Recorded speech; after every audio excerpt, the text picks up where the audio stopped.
We are now back here in Manila. Kumain lang tayo ng lunch here at Mango Tree. Today, I also wanna try Angkan kasi sabi nila masarap daw yung matcha nila there. So, let's see.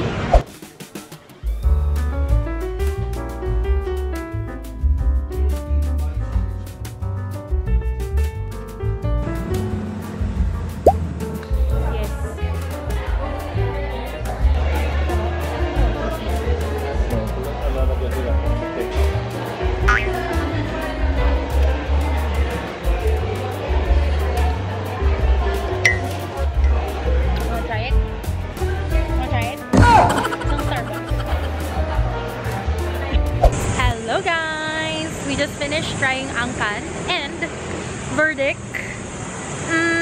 sarap naman yung matcha. Lasang Starbucks lang siya. Parang yung matcha latte ng Starbucks with their white chocolate mocha sauce. Ganun yung lasa niya. Masarap guys yung Queen Naman nila. So, if you wanna try their pastry, try their Queen Naman. This is nice guys.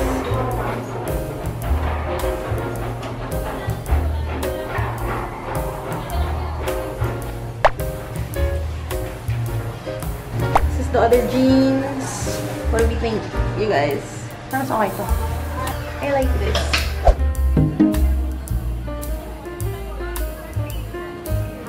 Hello guys! Sorry for the look guys. I just woke up.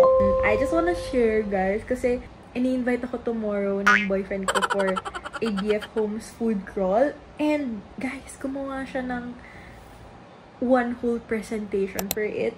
As you can see, sobrang cute guys. Like, siya yung gumawa nito. Ang ganda.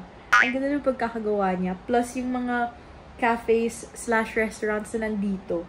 Ito yung mga gusto ko talagang itry sa BF Homes na parang sinishare ko sa kanya. I'm very, very excited for tomorrow! Hi guys! Good morning! So, I'm currently just getting ready kasi today is the day na magpo-food crawl tayo sa BF and I'm very, very, very excited. Kagabi guys, tinititigan ko na yung drizzled chicken, yung Instagram nila. Anyway guys, i-update ko ulit kayo later kasi nagmamadali ako. Kailangan ko lang mag-fast forward. This is our outfit. Safety first. Let's go!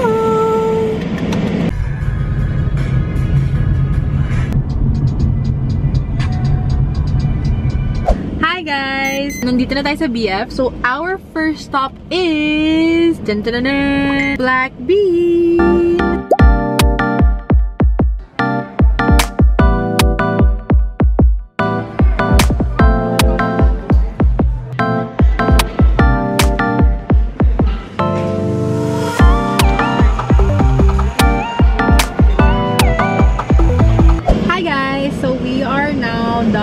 Black Bean. And unfortunately, wala silang tiramisu today. Hindi siya available. So, yung trinay lang namin yung fish and chips nila.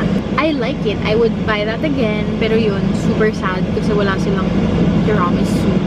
So, yun talaga yung gusto kong i-try. Tapos, siya naman yung sa fish and chips. But anyway, we're gonna go sa second stop, which is Oh Hey There Cafe. We're gonna try their banana pudding matcha. I'm excited. Since hindi tayo nakapag-tiramisu, yung banana pudding na lang.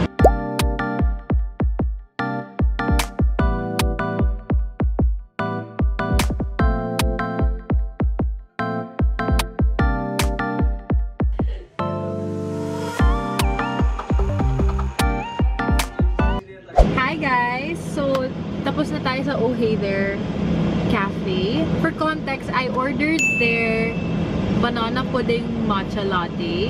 And it's actually good naman. Pero more on nasa, ano talaga siya, dessert side. Sa first bite, guys, masarap siya. Pero kapag inubos mo siya, may umay factor siya.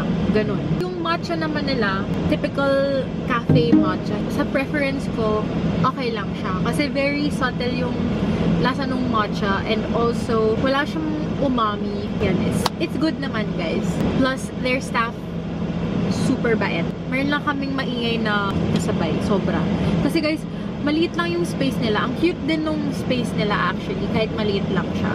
Yun lang. That's my thoughts. How about your coffee? How's your coffee? Normal lang. So, do you like it or not? You don't like it. Now, let's go to our third stop. Punta na tayo sa... Curious Coffee. Sa Curious Coffee. Pero pwede break muna. Kasi nabusog ako dun sa banana pudding matcha. Sorry guys. Skip na natin yung Curious Cafe, Curious Coffee. We're gonna go to Little House and meron din silang matcha there. Tsaka hojicha guys. That's why I'm very excited.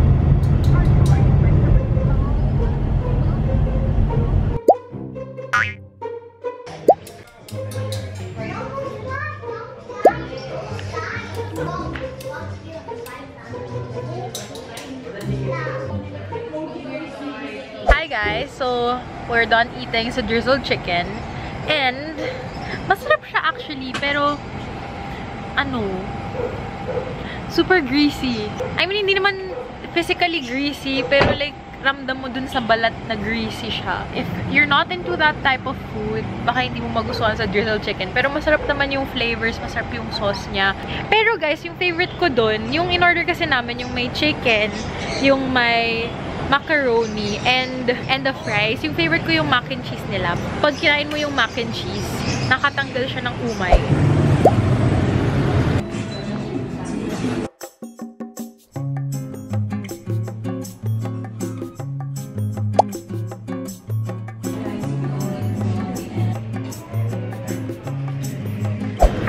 It's already 4:31.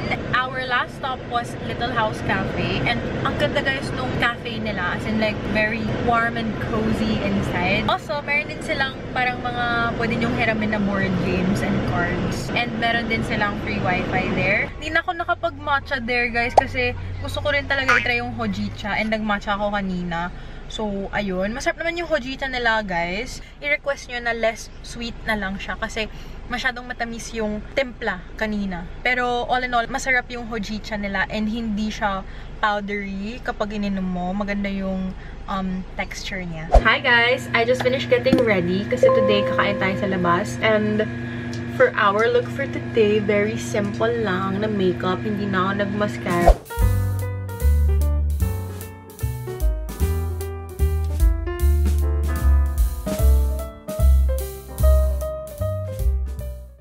Got me matcha.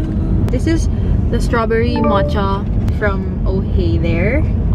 Let's try if it's good. Sorry. Mas okay siya, love. Mas okay siya. It's decent. Default pala na outside yung gatas nila. Ordering ko to. Really? May strawberry siya. But still guys, ano pa rin siya? Very subtle pa rin yung matcha niya. This is a decent matcha. Not bad. Not bad. Pero, di ako fan, guys, nung banana pudding matcha nila.